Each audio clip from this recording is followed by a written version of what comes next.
Oi lá, bom dia turma linda, vamos começar a nossa aula de hoje com grande estilo. Afinal de contas, a nossa aula de hoje é especial em comemoração aos 383 anos da nossa linda Ubatuba, cidade maravilhosa que nós vivemos. E nada melhor para celebrar o aniversário de alguma pessoa ou de algum lugar do que contando a sua história, não é mesmo? Então a nossa aula de história de hoje está especial, tá ok?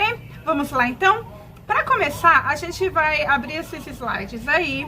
Tem 3 perguntinhas. Eu vou precisar da ajuda dos livros aqui, porque a nossa aula hoje é bem longa, tá bom?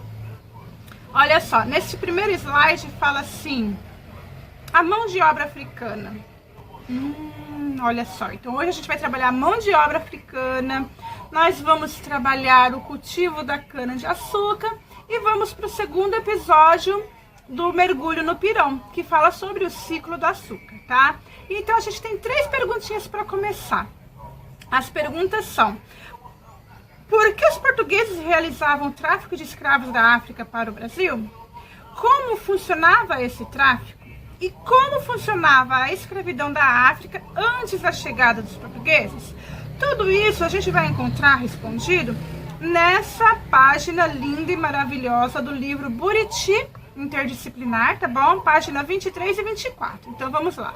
A primeira página tá falando assim, a mão de obra africana.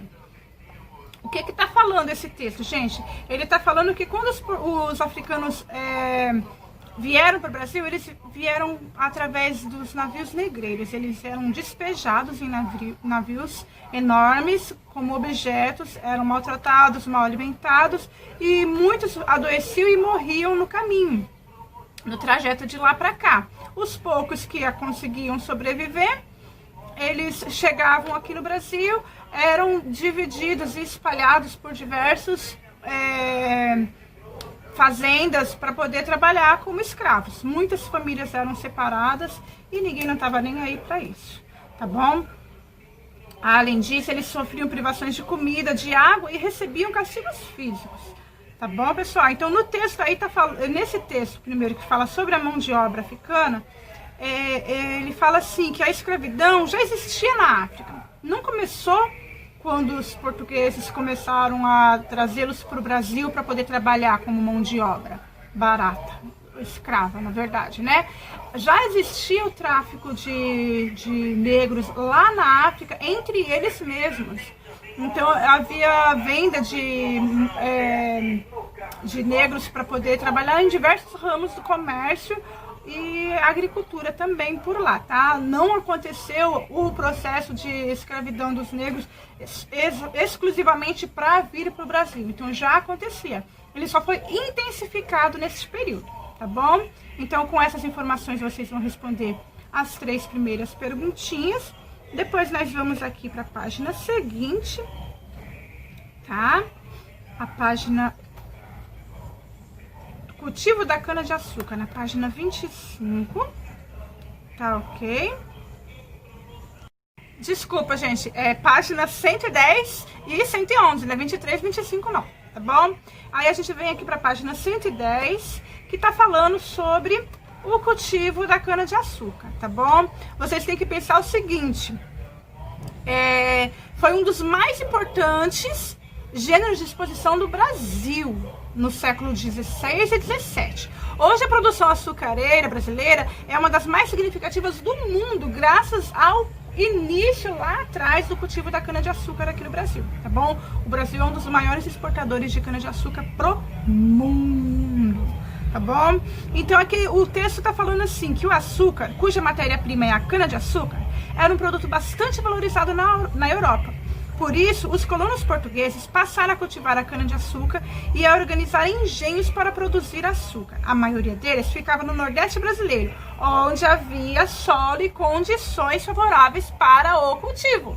Então, prestem bastante atenção nesses detalhes, tá bom? Depois o texto fala também o seguinte, que grande parte do trabalho nas lavouras da cana-de-açúcar e nos engenhos de açúcar era feita pelos africanos escravizados e seus descendentes, ou seja, os filhos dos filhos e os filhos e os filhos dos escravos iam continuando trabalhando nos engenhos de açúcar, tá bom? E o cultivo da cana-de-açúcar foi uma das mais importantes atividades realizadas no período da colonização, como eu acabei de falar para vocês. Tanto é que hoje o Brasil é um dos maiores exportadores de cana-de-açúcar do mundo, ok? Vocês observarem na primeira imagem aí, olha, é um moinho de fazenda de cana-de-açúcar em Campinas. Olha só como que era o trabalho dos escravos nesses moinhos, gente. E aqui embaixo tem uma imagem falando sobre os engenhos no Brasil, nos anos de 1600. Então, observem, olha, toda a orla marítima, esses pontinhos verdes, eram os pontos principais da produção de cana-de-açúcar, do plantio da cana e produção de cana-de-açúcar e açúcar, consequentemente, tá bom? Açúcar, álcool, a cachaça, tudo isso provém da cana-de-açúcar, tá bom, pessoal? E foi o grande ápice do momento de produção agrícola no país, tá? Se vocês observarem nessa imagenzinha aí, olha, tem uma parte que comporta o estado de São Paulo. Pois é, nossa Ubatuba faz parte. É um momento triste da história de Ubatuba para se lembrar, porque negros, pessoas, eram escravizadas para trabalhar de graça nesses engenhos. E Ubatuba foi um palco dessa situação também, tá bom? E aí a gente tem essas 3 perguntinhas para vocês. Por que o maior número de engenhos ficava no Nordeste brasileiro? Quem realizava o trabalho nas lavouras de cana-de-açúcar? 2. E qual foi a importância do cultivo da cana-de-açúcar durante a colonização? Nós falamos tudo isso aqui, né? Depois, a gente tem que pensar o seguinte, pessoal. Um momento tão marcante como esse na história da nossa cidade, do nosso município, para a história da construção cultural brasileira, é para a gente ser celebrado, é para a gente recordar e é para a gente tirar o chapéu para as pessoas que se sacrificaram por essa construção, involuntariamente, né? Porque era um trabalho escravo, mas foi com a participação dessas pessoas, daqueles negros que foram escravizados e trabalharam aqui nesse período, que foi a base estrutural da nossa cidade também, tá bom? Aí, na página seguinte, na página 113, nós temos uma experiência. Ai, eu adoro experiência, né? Vocês sabem disso, não sabem? Então, mistura com açúcar. O que vocês vão fazer? Vocês vão pegar um copo transparente, uma colher de chá, açúcar, água e um copo medidor, tá bom? E aí vocês vão fazer essa experiência que está nesta página e responder essas 3 perguntinhas. O que acontece quando você adiciona a primeira colher de açúcar na água? Quantas colheres de açúcar você vai precisar colocar até não conseguir mais dissolver na água? E como foi possível perceber que o açúcar não estava mais dissolvendo na água, tá bom?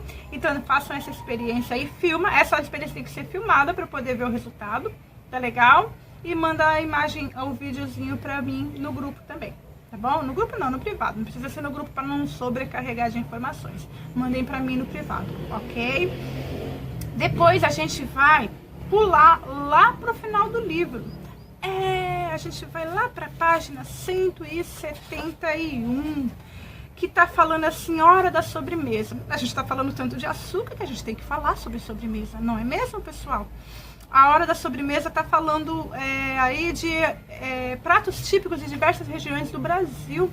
E fala também que o costume nosso de comer doces após a refeição foi trazido pelos portugueses, né? Foi graças a essa cultura portuguesa. Lembra que nós falamos que os índios tinham a cultura deles, os portugueses tinham a cultura deles, e quando se encontraram houve uma troca cultural, né? E então um agregou ao outro. E o hábito nosso de comer doce, de sobremesa, é um hábito que nós herdamos dos portugueses, tá bom? E aqui nessa página a gente tem pratos típicos de diversas regiões do Brasil, tá? E temos 3 perguntinhas aí também. Como se adoçavam os alimentos antes da utilização do açúcar feito de cana-de-açúcar? No passado, para que a cana-de-açúcar era utilizada? E você conhece alguns outros frutos do Brasil utilizados na preparação de sobremesa? Então eu gostaria que vocês respondessem essas 3 perguntinhas também no livro, na página 171, tá legal? Para depois a gente falar um pouquinho agora sobre algumas curiosidades do nosso município. Afinal de contas, é aniversário de Ubatuba, né? Vocês sabiam que as ruínas do engenho da Fazenda Bom Retiro, na Lagoinha, foi tombada em 1985 por sua importância histórica como engenho de cana-de-açúcar? Ela possui um grande aqueduto e o que restou das instalações de uma roda d'água. Pertenceu ao engenheiro francês Stephanie em 1828. Um exemplo da prosperidade de Ubatuba, quando seu porto era preferencial para a exportação dos produtos do Vale do Paraíba. Ele fica a 72 quilômetros da rodovia Rio Santos, no sentido Serra do Mar. Quem ainda não conheceu, é um lindo ponto turístico para poder se visitar na nossa cidade, tá bom? É imperdível. Depois eu tenho uma outra curiosidade aqui, que fala que temos outra, lá na Casa da Farinha, antigamente chamada Fazenda da Caixa. No passado, mais precisamente no século XVIII, essa fazenda tinha o objetivo de beneficiar a cana, transformando-a em álcool, cachaça e açúcar, tá? Lembrando sempre, pessoal, que todo esse processo era realizado por negros escravizados, tá bom?